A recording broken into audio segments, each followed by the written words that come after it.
Let's talk about the shipping container, the unremarkable metal box that quietly powers the global economy. At first glance, it's just a big steel rectangle, but its impact is anything but ordinary. These containers have revolutionized the way goods move around the planet, making it possible for products to travel thousands of miles efficiently and securely. Nearly everything you own has spent time inside one, crossing oceans to reach you. From your smartphone to your sneakers, furniture to food, these containers are the backbone of modern commerce, making global trade possible.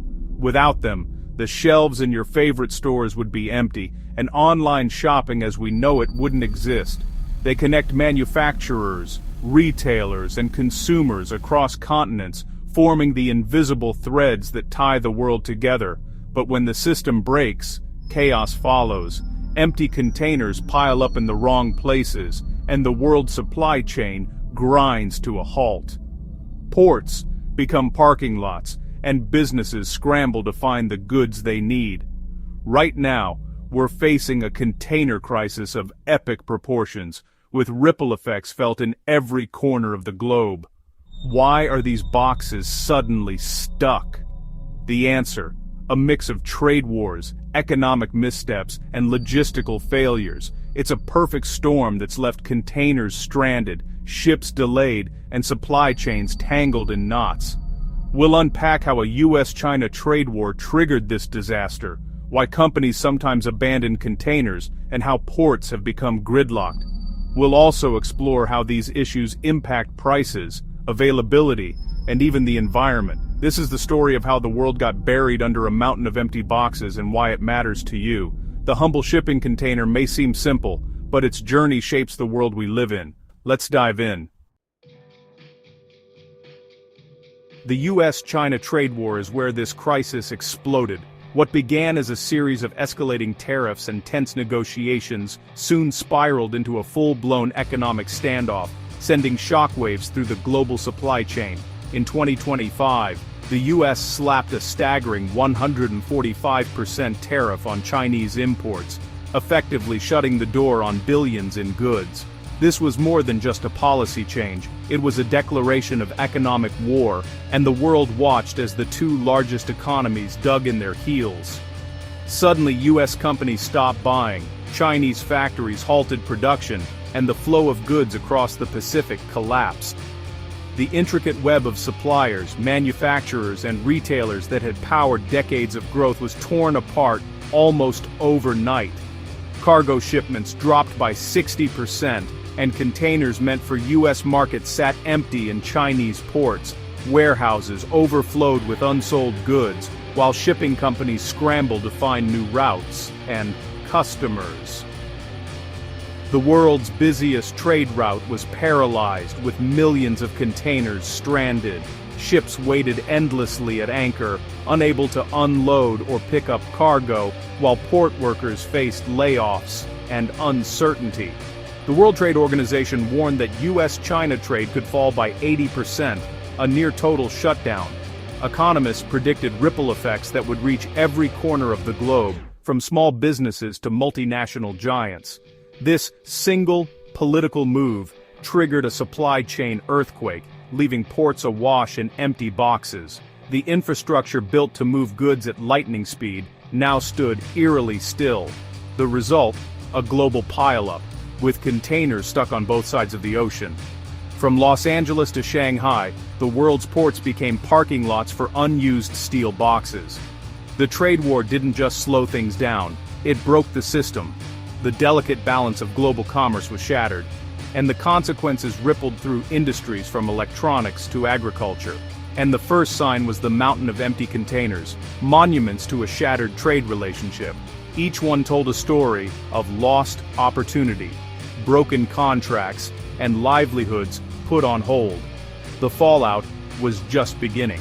As the world grappled with the aftermath, it became clear that the effects of this trade war would be felt for years to come, reshaping the very foundations of global trade. With trade collapsing, shipping lines canceled voyages en masse, so-called blank sailings. In April 2025 alone, 80 sailings from China to the US were scrapped, far surpassing even the worst days of the pandemic. Ships only make money when they're full, so empty containers in the US had no way home. The conveyor belt of global trade stopped, stranding empties in the US and creating shortages in Asia. The paradox: a glut of containers in one place, a shortage in another. Shipping companies save money, but the global supply chain bled. The canceled sailings turned a bad situation into a full-blown crisis. Containers were stuck with no ride home. The world's logistics machine was grinding to a halt. Even before the trade war, global shipping suffered from chronic trade imbalances. The US imports far more from Asia than it exports, so containers arrive full and often return empty. For every 100 containers arriving in Los Angeles, only about 40-50 are filled for the return trip. The rest sit idle, waiting for a way back to Asia. Seasonal surges, like pre-tariff stockpiling, make the backlog worse. When tariffs hit and ships stopped sailing, the imbalance became a crisis. The US was left with a mountain of empties and no way to clear them. The one-way street of global trade became a dead end. The system finally broke under its own weight. Here's where global capitalism gets weird. Sometimes it's actually less expensive to build a brand new shipping container in China than it is to send an empty one all the way back from the United States. The economics of global trade can be counterintuitive, and this is a perfect example. Factories in China can produce containers at a massive scale, using cheap materials and labor, making the cost of a new box surprisingly low. Meanwhile, moving an empty box from Chicago to Shanghai can cost as much as, or even more than, simply buying a new one. The logistics are complicated and expensive, especially when there's no cargo to offset the cost. The journey for an empty container is long and costly.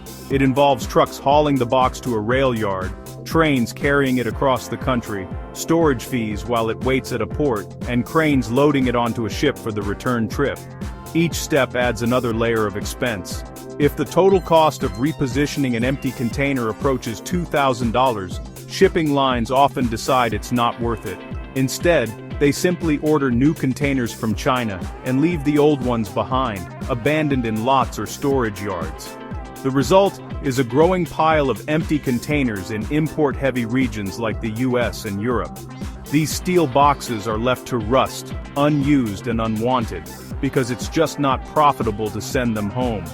Trade disruptions, like economic slowdowns or global crises, make this problem even worse. When there's less cargo moving, there's even less incentive to pay to move empty containers back to where they're needed. Over time, the economics of shipping have turned containers into almost disposable assets. Instead of being reused for decades, many are simply left behind after a few trips. It's a cold calculation driven by efficiency and profit, but it's the reality of how the global shipping system works today. All around the world, the landscape is littered with orphaned steel boxes, silent reminders of the strange logic of global trade.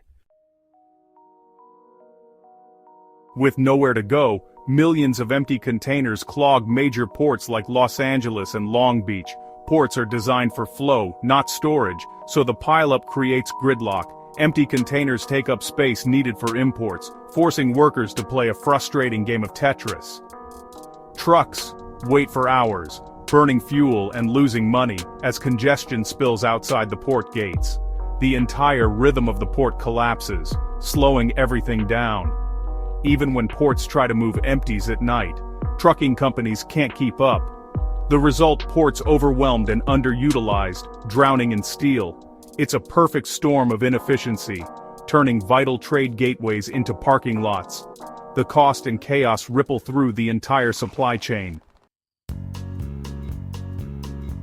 The humble chassis, the wheeled trailer for containers, becomes the next bottleneck. When ports refuse more empties, containers stay on chassis at warehouses, taking them out of circulation. Multiply this by thousands and suddenly there aren't enough chassis for new imports. Full containers pile up at ports, waiting for wheels that never arrive.